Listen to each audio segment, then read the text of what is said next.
SpaceX and OneWeb satellites were just feet away from crashing into each other in orbit. Red alerts were sent to both companies by the U.S. Space Force warning them of the near disaster. The U.S. government agency found the satellites only 190 feet apart.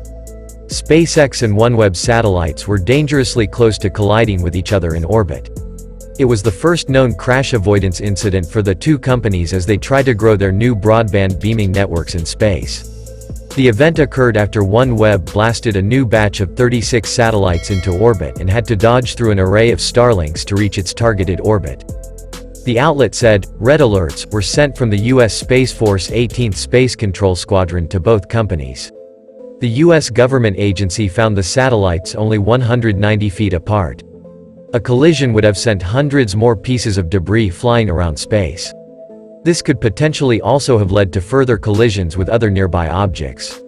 OneWeb's satellites operate at an orbit roughly 550 kilometers higher than SpaceX's Starlink.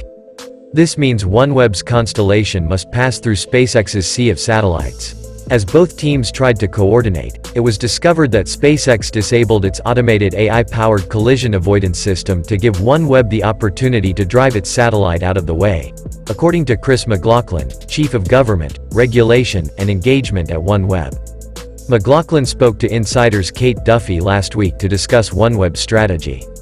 He addressed concerns relating to the way big space companies are launching thousands of satellites. He said the practice is not a responsible way forward for future generations, adding that OneWeb is adopting a more responsible use of space. OneWeb plans to have 648 satellites at 1,200 kilometers in orbit in line with its goal to provide a global broadband service.